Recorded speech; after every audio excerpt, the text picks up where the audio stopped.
साथियों नमस्कार, आप देख रहे हैं GS4 न्यूज़ और कैमरे के पीछे से मैं हूं मनीष। 31 अक्टूबर 2020 को हरिहरगंज हुसैनाबाद विधानसभा क्षेत्र के अंतर्गत ऊपरी कला पंचायत के लंगरकोट गांव में सरदार वल्लभ भाई पटेल के जन्मदिन के अवसर पर राष्ट्रीय एकता दिवस मनाया गया, जिसमें मुख्य अतिथि के रूप में संजय कुमार सिंह यादव, जो कि पूर्व विधायक रह चुके हैं, तथा विशिष्ट अतिथि के रूप में जितेंद्र कुमार जी उपस्थित रहे तथा इस कार्यक्रम में मंच संचालक शिक्षक मनोज चौधरी जी रहे। सरदार वल्लभ भाई पटेल का आयोजन लौह पुरुष सरदार वल्लभ भाई पटेल युवा समिति लंगरकोट के द्वारा किया गया, जिसमें कई ग्रामीण जनता तथा क्षेत्र के सामाजिक एवं राजनीतिक कार्यकर्ता उपस्थित रहे, जिसमें से कि बीएसपी के अजय भारती तथा मुखिया प्रत्याशी पप्पू सिंह भी उपस्थित थे। वहीं इस लौह पुरुष सरदार वल्लभ भाई पटेल युवा समिति लंगरकोट की ओर से बबलू पटेल, सोनू पटेल तथा अन्य कई लोग भी उपस्थित रहे। वहीं समिति के अध्यक्ष रामचंद्र चौधरी भी वहां पर उपस्थित रहे। तमाम मौजूद लोगों ने इस कार्यक्रम को संजीदगी के साथ मनाया तथा वहां उपस्थित वक्ताओं ने सरदार वल्लभ भाई पटेल के विचारों पर प्रकाश डाला, उनके जीवन संघर्षों पर प्रकाश डाला तथा उपस्थित वक्ताओं ने शिक्षा पर जोर दिया और सामाजिक जागरूकता पर जोर दिया।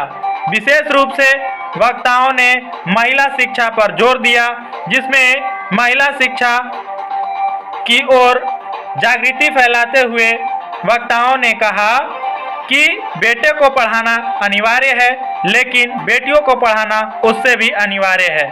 वहीं कार्यक्रम में वक्ताओं ने कहा कि आज के परिवेश में समाज में उथल पुथल मचा हुआ है। ऐसे समय में हम लोगों को सरदार वल्लभ भाई पटेल के विचारधाराओं की ओर अग्रसर होना चाहिए तथा उनसे मार्गदर्शन लेते हुए आगे बढ़ना चाहिए।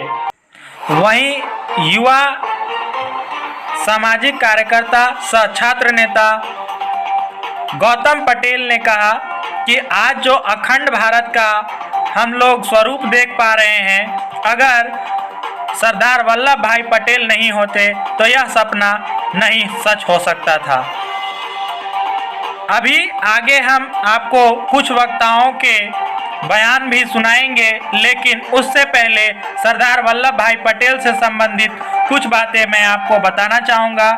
सरदार वल्लभ भाई पटेल का जन्म 31 अक्टूबर 1875 को गुजरात के नदियाड़ में हुआ था। लंदन जाकर उन्होंने बैरिस्ट्री की पढ़ाई की और वापस आकर अहमदाबाद में वकालत करने लगे। महात्मा गांधी के विचारों से प्रेरित होकर उन्होंने भारतीय स्वतंत्रता आंदोलन में भाग लिया। स्वतंत्रता आंदोलन में सरदार पटेल का पहला और बड़ा योगदान 1918 में खेड़ा संघर्ष में था। उन्होंने 1928 में हुए बारदोली सत्याग्रह में किसान आंदोलन का सफल नेतृत्व किया तथा सरदार वल्लभ भाई पटेल को भारत के पहले उप प्रधानमंत्री एवं गृह मंत्री बनने का भी गौरव प्राप्त हुआ। स्वतंत्रता प्राप्ति के बाद देशी रियासतों के एकीकरण कर अखंड भारत के निर्माण में उनके योगदान को भुलाया नहीं जा सकता है। उन्होंने 562 छोटी बड़ी रियासतों को भारतीय संघ में विलीन करके भारतीय एकता का निर्माण किया। महात्मा गांधी ने ही सरदार वल्लभ भाई पटेल को लौह पुरुष की उपाधि दी थी। गुजरात में नर्मदा के सरदार सरोवर बांध के सामने सरदार वल्लभ भाई पटेल की 182 मीटर अर्थात 597 फीट ऊंची लौह प्रतिमा स्टैचू ऑफ यूनिटी का निर्माण किया गया है। यह विश्व की सबसे ऊंची प्रतिमा है। इसे 31 अक्टूबर 2018 को देश को समर्पित किया गया। यह स्टैचू ऑफ लिबर्टी की ऊंचाई केवल 93 मीटर है। यह सरदार पटेल का ही विजन था कि भारतीय प्रशासनिक सेवाएं देश को एक रखने में अहम भूमिका निभाएंगी। उन्होंने भारतीय प्रशासनिक सेवाओं को मजबूत किया तथा मजबूत बनाने पर काफ़ी जोर दिया। उन्होंने सिविल सेवाओं को स्टील फ्रेम कहा था।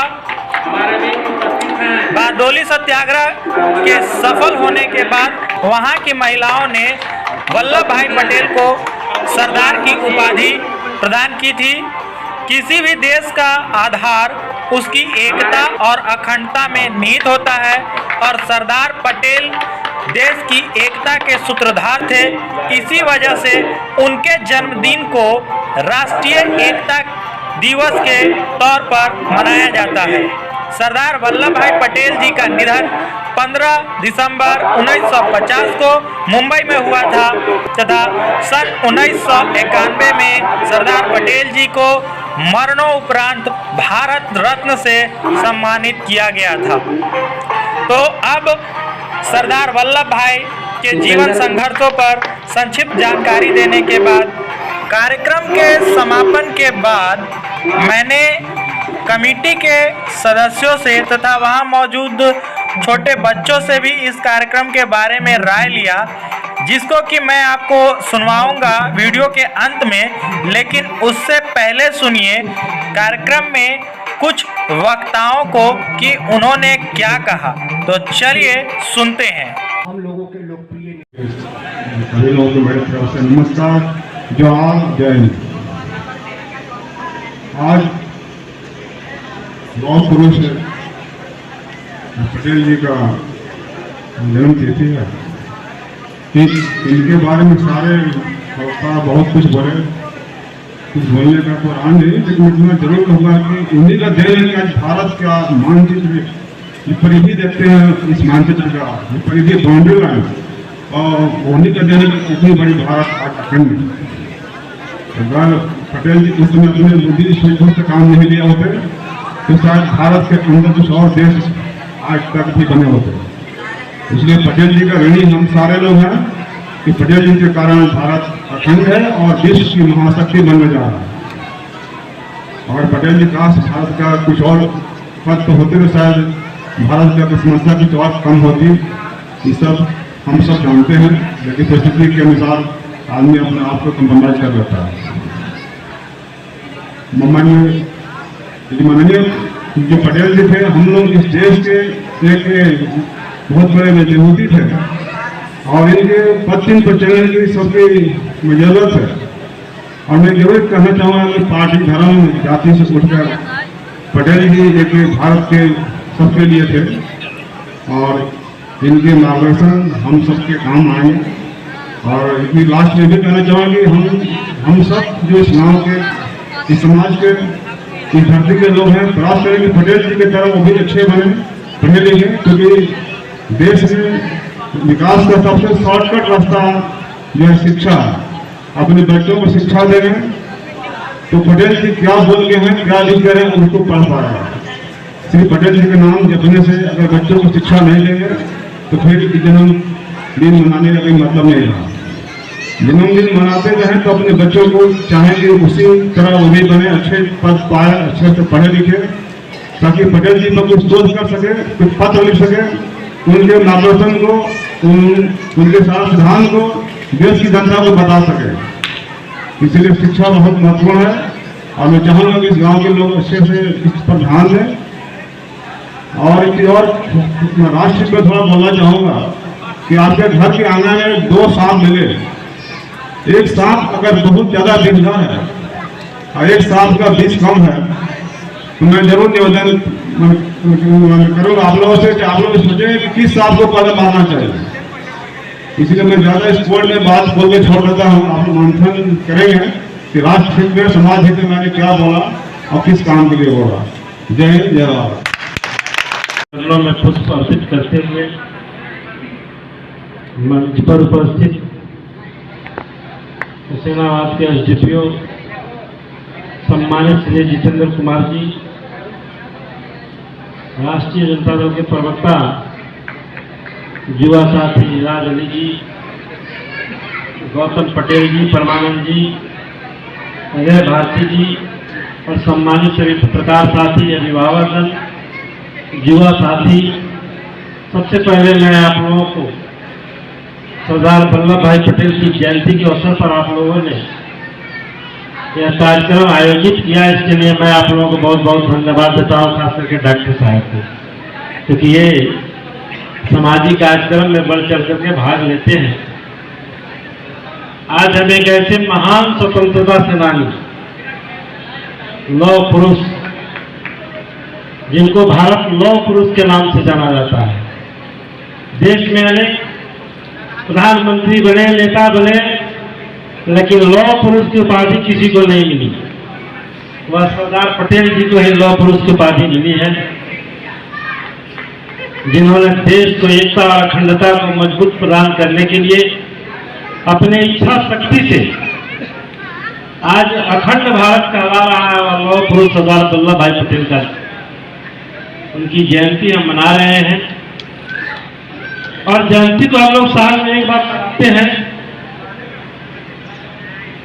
लेकिन जो उनका संदेश है किसानों का, युवाओं के प्रति, भारत को एकता और मजबूत रखने के लिए, आज उस रास्ते से हम लोग भटक रहे हैं।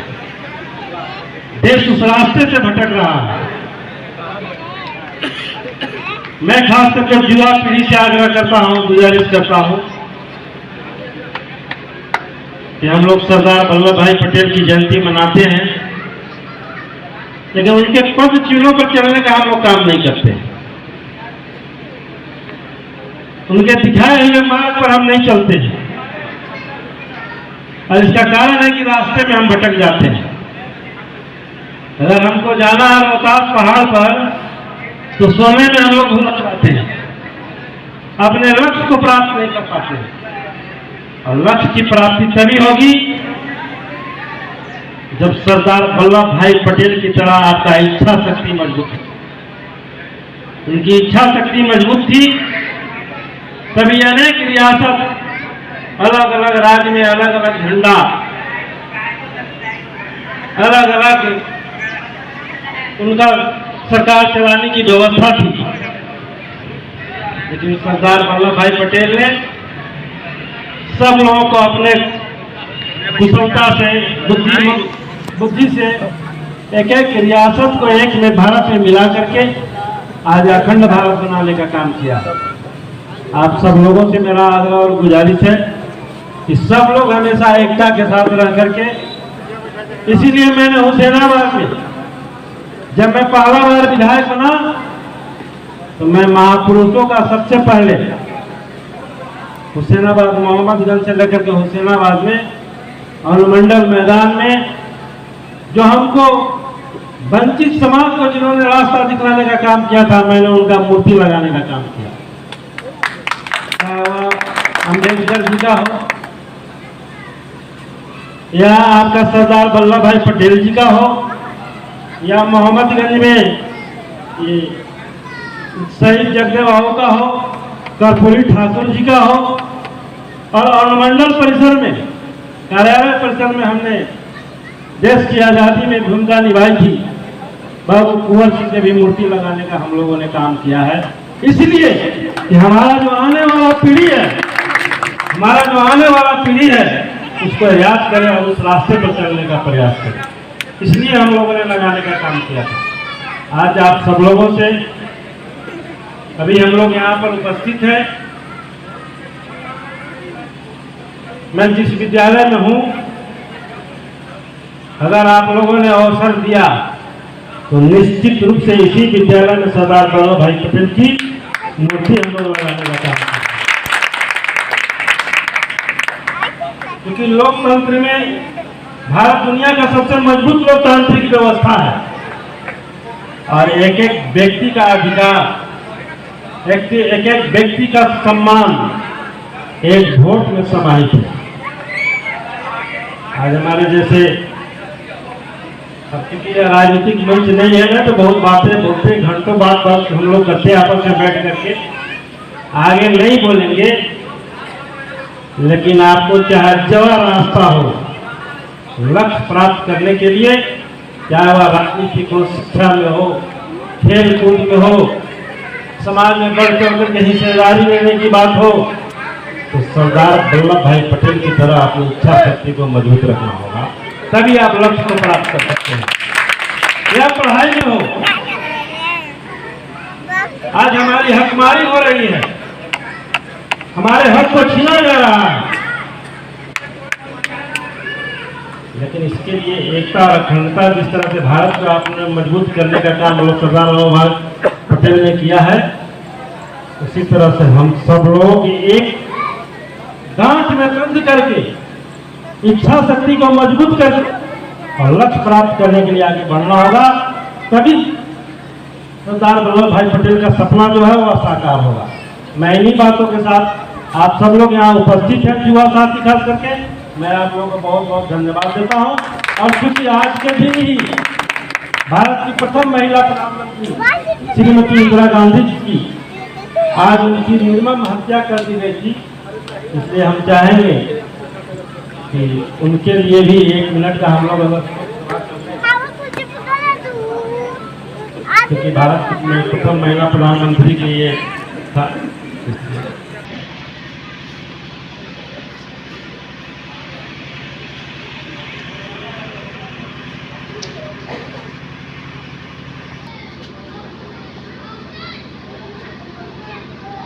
आज ग्राम लंगरकोट में लौह पुरुष सरदार वल्लभ भाई पटेल युवा समिति के द्वारा राष्ट्रीय एकता दिवस समारोह मनाया गया, जिसमें कई जाने माने समाज सेवी तथा राजनीतिक चेहरे यहां पर उपस्थित रहे। कार्यक्रम का समापन हो चुका है और आयोजक समिति जो है उनसे हम बात करने की कोशिश कर रहे हैं। हमारे साथ है मनोज चौधरी जी। सर, आज आप ये कार्यक्रम का आयोजन किया और कई साल से कर रहे हैं, तो इसके पीछे आप लोगों का क्या मकसद है?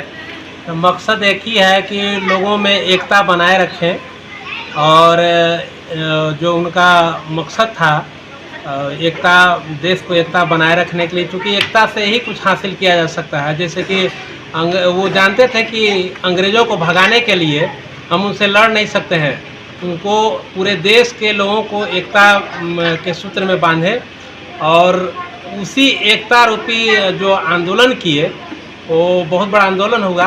और वो महात्मा गांधी से बहुत प्रेरित थे और उन्हीं के आदर्श पर चले, और वो उनका संघर्ष जो था वो हमेशा रहा है, और वही एकता का संदेश दिया। वो एकता के माध्यम से देश के लोगों को एकजुट किए, और वही एकजुट के माध्यम से अंततः अंग्रेज को भागना पड़ा। वो तो ठीक है सर, लेकिन बात जैसे अभी यहाँ पर कई सारे वक्तागण आए तो उन्होंने अधिकार की भी बात की, तो मैं ये जानना चाहता हूँ या और लोगों को अपने चैनल के माध्यम से ये बताना चाहता हूँ कि जो लौह पुरुष ने जो संघर्ष किया अधिकारों को लेकर के, तो आप या यह समिति ऐसा क्या कर रही है जिससे लोगों को अधिकारों के प्रति, अपने अधिकारों के प्रति जागरूकता हो?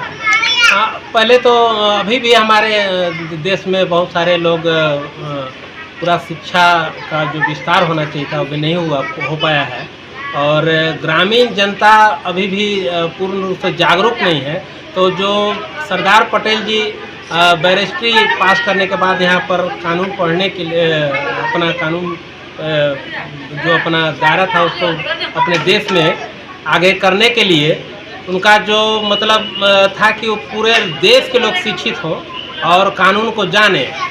जब तक लोग शिक्षित नहीं होंगे, कानून को जानेंगे नहीं, तब तक अपना अधिकार कैसे लेंगे? तो ऐसा भी आप लोग कोई पत्रिका वगैरह भी चला रहे हैं या व्यक्तिगत कोई ऐसा कुछ पत्र सीरीज चला रहे हैं जिससे लोगों तक जो है कि सरदार वल्लभ भाई पटेल का जीवन आदर्श और उनका विचारधारा पहुंचे और लोगों को जो है कि अपने अधिकारों के प्रति जागरूकता हो? ऐसा भी कुछ कर रहे हैं क्या आप लोग? पहले से तो मतलब नहीं था, अभी तो हम लोग इसको शुरू किए हैं, लोगों को जागरूक किए हैं कि लोग एकजुट हों, और पत्रिका के जहाँ तक माध्यम है तो प्रयास कर रहे हैं कि हम लोग एक अपने स्तर से मासिक पत्रिका दिया जाए।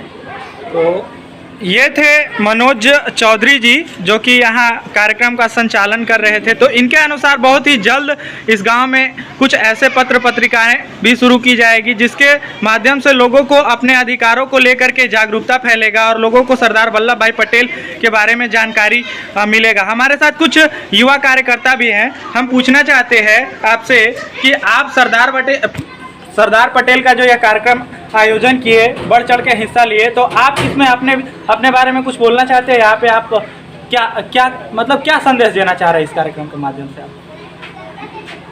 लौह पुरुष सरदार वल्लभ भाई पटेल के जन्म दिवस पर सबसे पहले हार्दिक अभिनंदन। और हम यही संदेश देना चाहते हैं कि इस जयंती के अवसर पर सभी लोगों में एकता हो और देश में एक एकता का एक संदेश जाए। यही मैं कहना। चलिए, बहुत बहुत धन्यवाद। हमारे साथ एक और युवा कार्यकर्ता, युवा साथी हैं बबलू पटेल जी, जो कि एक समय में हमारे बड़े भाई, अभी भी एक गार्जियन स्वरूप हम मानते हैं उनको। उनसे जानने की कोशिश करते हैं। भैया, आप क्या कहना चाहते हैं? इस कार्यक्रम के माध्यम से आप क्या संदेश देना चाहते हैं? सबसे पहले मैं आज पटेल जयंती समारोह में आए हुए सभी लोग को पटेल कमेटी की ओर से बहुत बहुत बधाई देना चाहता हूं और लोगों को ये बताना चाहता हूं, पटेल जी किसी जाति या किसी धर्म से राजनीतिक नहीं करते थे। उनका मंशा था राष्ट्र एक हो, अखंड भारत को अखंड किए, उनका मेन उद्देश्य था। और हम लोग वही चाहते हैं कि जो समाज के बीच हम लोग को बुराई है अभी बचा हुआ है, उसको हम लोग निकाल कर सब एकजुट एक सूत्र धारा में बंध। वो सब तो ठीक है, लेकिन अभी जो वर्तमान समाज में जो जातीय चेतना इतना ज़्यादा जागरूक हो चुका है कि अगर कोई व्यक्ति स्वजातीय है और कुछ गलत काम किया है तो उसके उस जातीयता को लेकर के उस गलत आदमी के समर्थन में भी रैलियां निकाल रहे हैं। तो इस बारे में आप क्या कहिएगा? जैसे उदाहरण के तौर पर मैं अभी हाथरस कांड की बात करूंगा, जो कि उत्तर प्रदेश में हुआ है, जहां पर कि आरोपियों के समर्थन में जो है कि रैली निकाला गया। तो इस विषय में आप क्या कहेंगे? मैं सबसे पहले कोई भी जात का हो जो गलत काम करता है मैं उसका विरोध करता हूँ। सबसे पहली बात, हम लोग का मेन उद्देश्य है कि मेरा उद्देश्य है कि मेरा जातिवाद उद्देश्य नहीं है। मेरा उद्देश्य है सभी धर्म और सभी जाति का उद्देश्य है। महापुरुष किसी जाति किसी धर्म का नहीं होता, उनका एक उद्देश्य होता है, जो भी कार्य करते हैं तो राष्ट्र के लिए करते हैं। जैसे पंडित जवाहरलाल नेहरू, महात्मा गांधी, भीमराव अम्बेडकर, ये सभी महापुरुष अपने लिए नहीं, अपने जाति के लिए नहीं किए, जो भी किए आज देश के लिए, हम लोग के लिए किए हैं। हमारे साथ एक गार्जियन हैं, उनसे हम पूछना चाहेंगे, माननीय रामचंद्र चौधरी जी। सर, जैसे आज के समय में हम लोग राष्ट्रीय एकता की बात करते हैं और जैसे अभी बबलू भैया उदाहरण दिए गांधी का और सरदार वल्लभ भाई पटेल का, लेकिन वर्तमान राजनीति में, वर्तमान राजनीतिक परिवेश में कहीं ना कहीं ऐसा कोशिश किया जा रहा है कि गांधी के विपरीत, यानी गांधी के खिलाफ जो है सरदार वल्लभ भाई पटेल को खड़ा करने की कोशिश किया जा रहा है। तो इस राजनीति के बारे में आप क्या कहना चाहेंगे? देखिए, सबसे पहले तो आपका प्रश्न आया हाथरस वाला। हाथरस में जो हुआ, जो सही हुआ गलत हुआ, जो किया वो तो अपने जान करके सही किया, लेकिन हुआ गलत। जो गलत किया उसमें उस आदमी को इसमें नहीं आना चाहिए था, उसका विरोध नहीं करना चाहिए। जो सही है सही रहे, जो पिटाया वही सही है, जो उसका परिवार नष्ट हुआ वो सही है, और जो मारा है उसको जो सपोर्ट कर रहे हैं वो गलत है। इसको मैं नहीं मानता हूँ। और जहाँ तक रह गया सरदार वल्लभ भाई पटेल का, सरदार वल्लभ भाई पटेल जी तो जानिए रहे किसी जाति धर्म के नहीं थे। वो तो ठीक है सर, लेकिन वर्तमान राजनीतिक परिवेश में गांधी के खिलाफ जो है कि लौह पुरुष यानी कि सरदार वल्लभ भाई पटेल को खड़ा करने का कोशिश किया जा रहा है, इसके बारे में आपका क्या? ना, ऐसी बात नहीं है। ऐसी बात नहीं है कि गांधी जी को लुप्त कर दिया जाए और पटेल को आगे कर दिया जाए, ऐसी कोई मंशा नहीं है, मानसिकता नहीं है। कुछ राजनीतिक दल तो ऐसा करने की कोशिश कर रहे हैं, लेकिन सही बात यह है कि महात्मा गांधी को पीछे करने के लिए हम लोग पटेल जी को आगे नहीं कर रहे हैं। मैं आप पर आरोप नहीं लगा रहा हूँ सर। हाँ। मैं कुछ राजनीतिक दल की बात कर रहा हूँ जो ऐसा करने की कोशिश कर रहे हैं। राजनीति में सब कुछ होता है, राजनीति में उठा के पटक दिए वही राजनीति है, समझ गए? उसमें कुछ भी हो सकता है राजनीति में। लेकिन हम लोग को खास करके सरदार भाई वल्लभ पटेल का जो मंच है वो जो मनाता है उसके पीछे ये उद्देश्य नहीं है कि महात्मा गांधी के पीछे कर दे। चलिए बहुत बहुत धन्यवाद। यहाँ पर हमारे सामने कुछ बच्चे भी हैं, उनसे भी बात करने की कोशिश करते हैं। अच्छा बच्चा लोग, आज तुम लोग जो यहाँ पे आए तो आप लोग को आज का कार्यक्रम कैसा लगा? बढ़िया लगा। क्या नाम है आपका? मोहित कुमार। हाँ, मोहित कुमार। मोहित कुमार। पढ़ते हैं कौन सी क्लास में? 7 में। कौन सा स्कूल में? राजकोट कर्मिक मध्य विद्यालय लगरकोट। अच्छा अच्छा अच्छा। बड़ा होकर क्या बनिएगा? पुलिस बनेंगे। चलिए बहुत बहुत धन्यवाद।